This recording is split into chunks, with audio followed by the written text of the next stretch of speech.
बोलो सदगुरु महाराज की जय। सत्य सनातन धर्म की जय।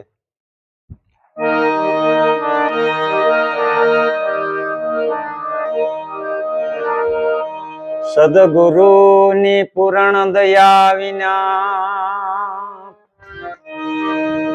ए सपने मळे नहीं सत्संग।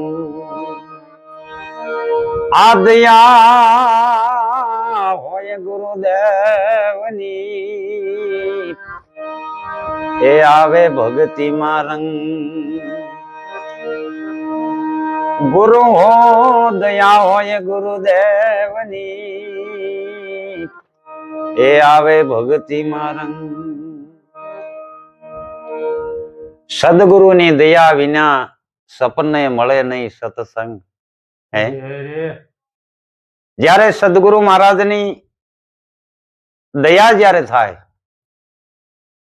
અને એવી દયા ક્યારે ગુરુની દયા થાય કે ગુરુ સેવાથી। કારણ કે ગુરુ સેવાથી અભય પદ પામી। પણ ગુરુ સેવા કેવી કોને? જે ઘટો ઘટની અંદર જે બિરાજી રહ્યો છે એને સદગુરુની ઉપમા આપીશ। કારણ કે સદગુરુ સંત કોને કહેવા? સદગુરુ કોઈ વ્યક્તિ નથી અને સદગુરુને જો વ્યક્તિ માન્યા તો ધોળા દીએ ભૂલા પડ્યા। જે આપણને સદગુરુ જે મળ્યા તે સગુણ સ્વરૂપ રામ મળ્યા છે। આવો ભાવ રાખો। મારા ભવતારણ ભગવાન મળ્યા છે અને ઈ સદગુરુ મળ્યા ને ત્યારે આપણને આત્માની ઓળખાણ કરાવી। તો જે તમારો સોહમ છે ને એ શાંતિ પદ સોહમ તમારો આત્મા છે અને એની વાત જે મહાપુરુષોએ કરી છે એ શાનમાં કરી છે, ઈશારામાં કરી છે અને આ વાત જે શાનમાં કરી છે એ કોણ સમજે?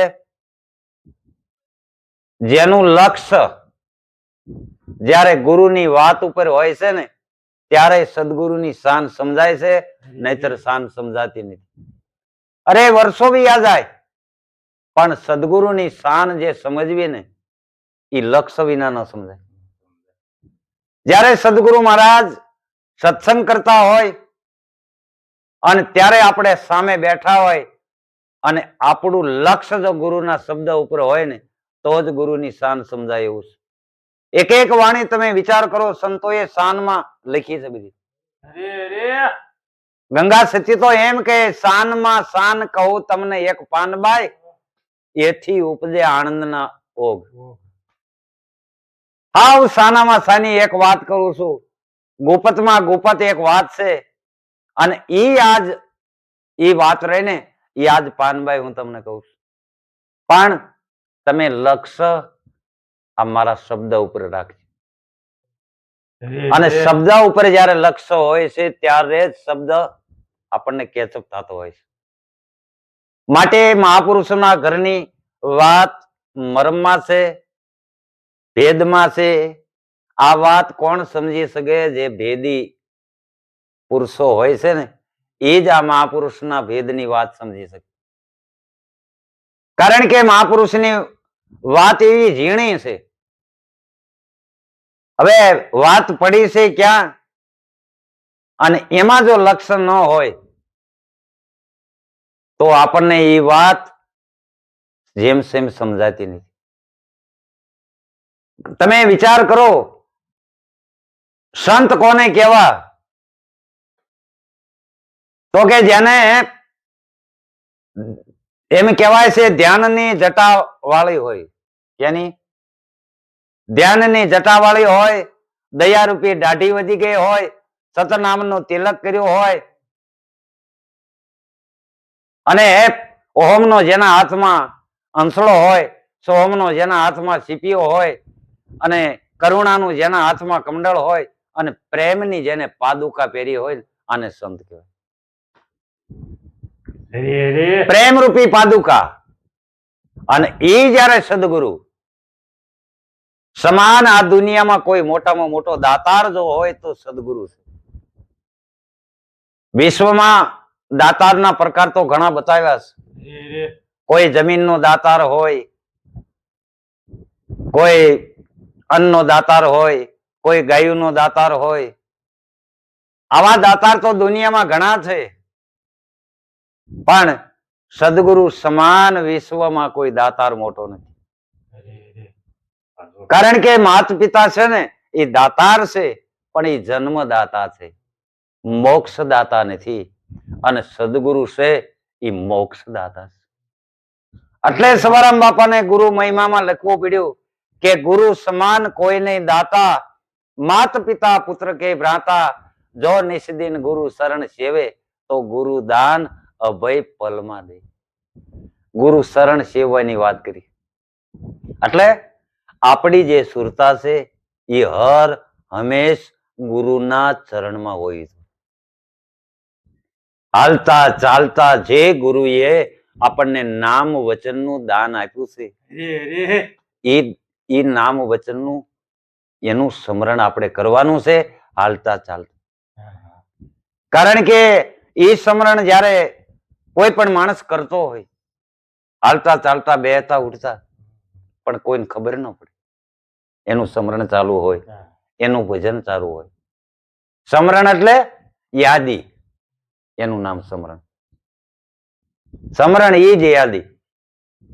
હર ઘડી હર હંમેશ આઠે પહોર એ સદગુરુએ નામ બતાવ્યું, એ યાદીમાંથી ન જાય એનું નામ સ્મરણ.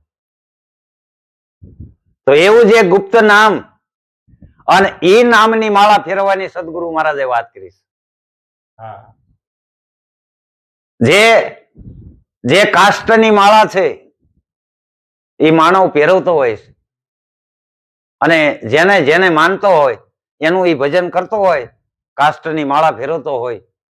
પણ આ સદગુરુ સંતે જે માળા તમને બતાવી છે ને, એ માળા ઘટ ભીતર ફરી રહી છે.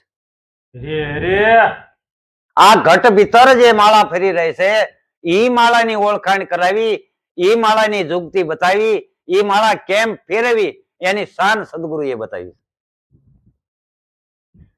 એટલે ત્રંબક સાહેબની એક માળા છે કે સોમ નામની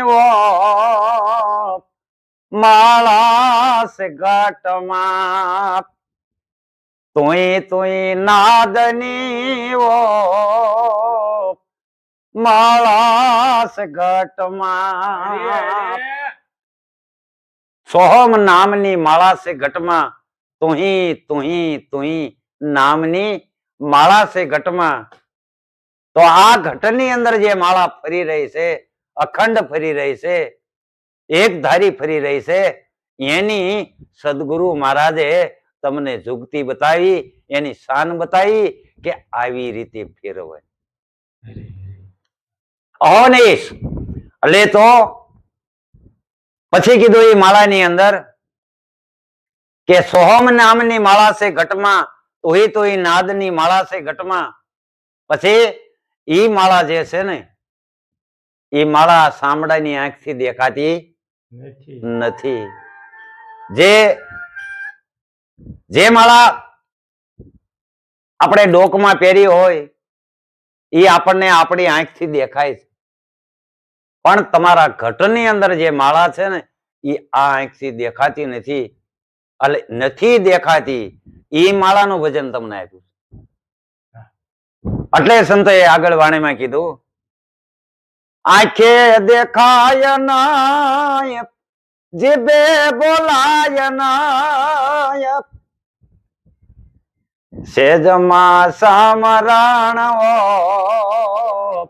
માળા સે ઘટમાં. આંખે દેખાય નહીં, જીભે બોલાય નહીં, દમ દમ રટના હો માળા છે ઘટમાં. એટલે દમ દમ એટલે શ્વાસ છે, શ્વાસ એનું રટન કરવાનું.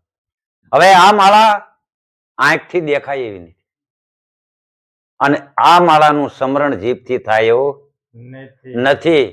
કારણ કે આંખે દેખાય નહીં, જીભે બોલાય નહીં, દમ દમ રટણા હો માળા છે ઘટમાં. પછી કે એ માળાની જે આગળ વાત કરી કે દમદમ એટલે શ્વાસે શ્વાસે એનું ભજન કરી લે, એ શ્વાસે શ્વાસે એનું રટન કરી લે, શ્વાસે શ્વાસે એનું ભજન કરી. પછી કે ઈ માળા રહે ને, એ માળા એવી છે કે હોઠ અને કંઠ પણ હલાવવો નહીં પડતો. આવ માણસને એમ લાગે કે આ તો શાંતિથી નિરાતે બેઠા છે, પણ હોઠ કંઠ સહેજ પણ હાલે નહીં અને સમરણ સહેજમાં થાય. સહેજમાં થાય. એટલે આગળ કડીમાં કીધું કે હોઠ કંઠ હાલે નાય, સરવણે સુણાય નાય, સહેજમાં સમરણ માળા સે ઘટમાં, તુંય તુંય નાદની ઓ માળા સે ઘટમાં. હોઠ કંઠ હાલે નહીં, સરવણે સુણાય નહીં, અને સહેજમાં સ્મરણ કરતો હોય, આપણે બાજુમાં બેઠા હોય પણ એ જે સ્મરણ કરતો હોય ને એ આપણા કાને સંભળાતું નથી, આપણી આંખેથી દેખાતું નથી, અને એ સહેજમાં સ્મરણ કરે છે.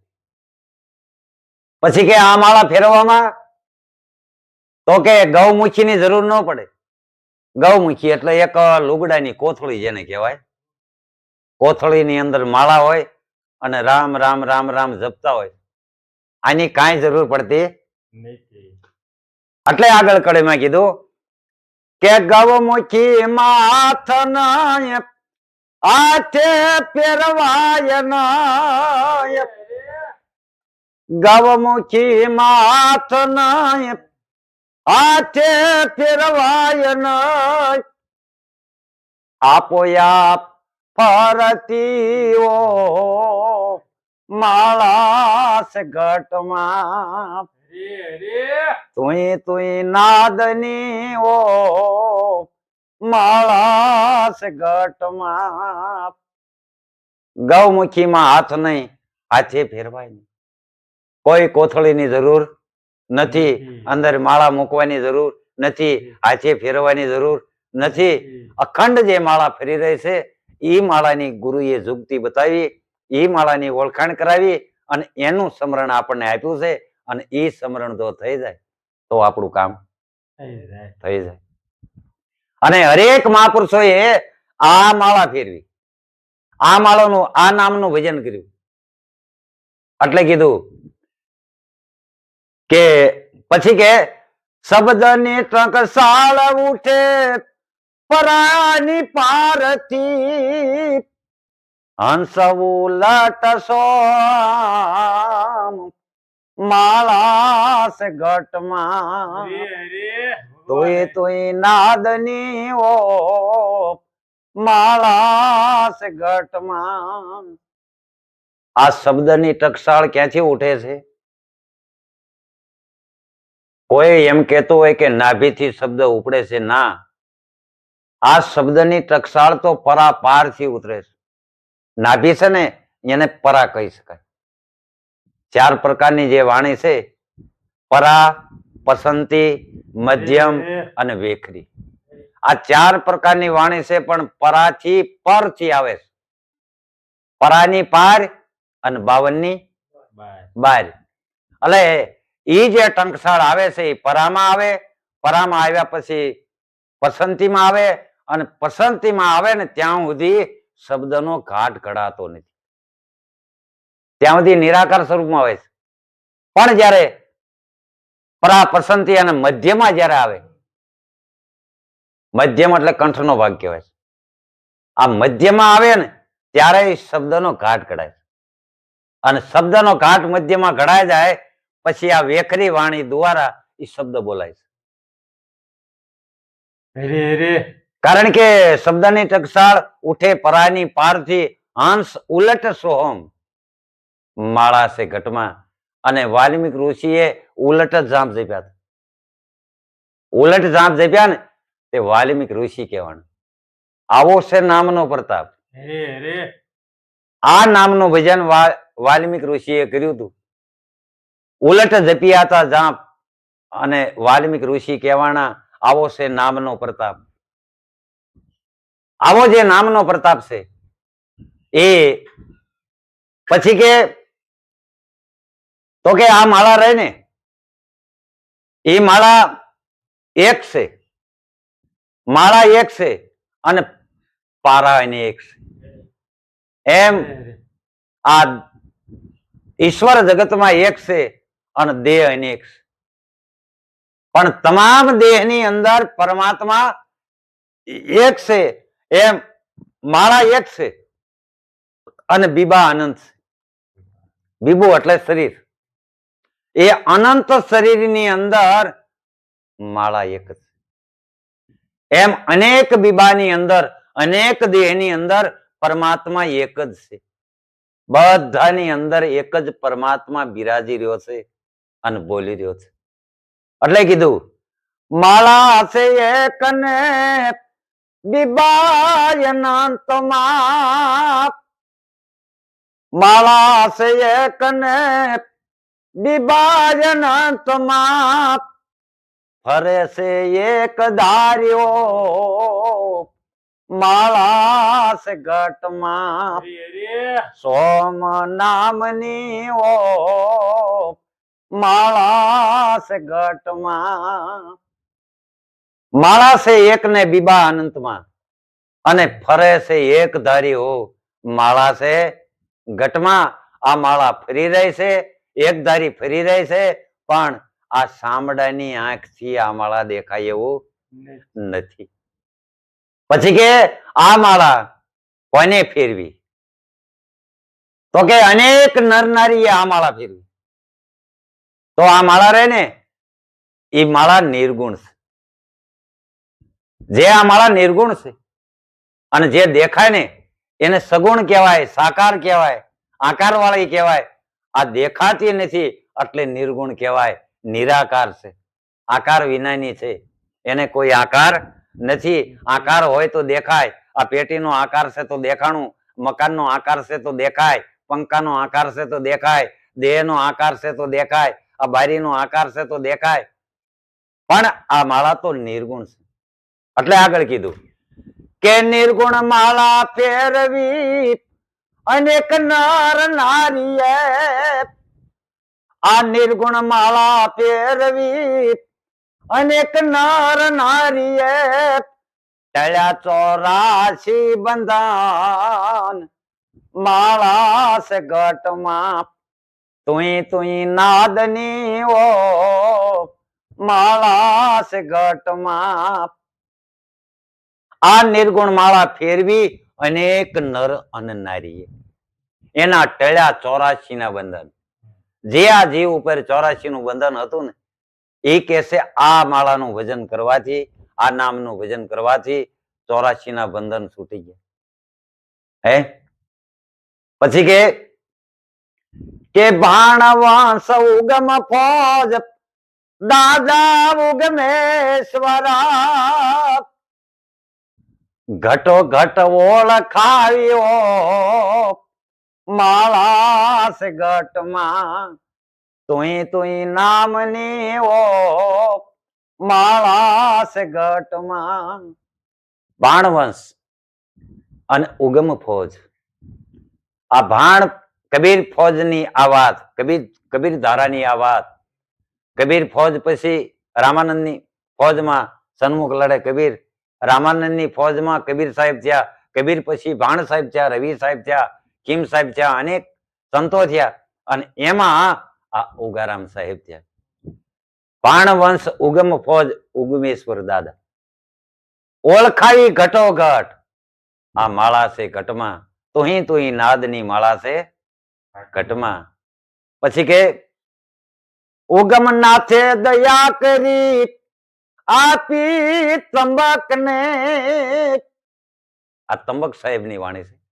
પણ મારા ગુરુ ઉગારામ દાદાએ દયા કરી અને મને આ આ ઓળખાણ કરાવી અને આની મને ઝાંખી કરાવી અને કીધું કે આ રટન રટ આનું ભજન કરી આ નામનું સ્મરણ તું કરી લઈએ. ઉગમનાથ દયા કરી આપી તંબકને એ હવે ધીરે ધીરે ફેરવો માળા છે ઘટમાં તુંય નાદની ઓ માળા છે ઘટમાં. બોલો સદગુરુ મહારાજ કી જય.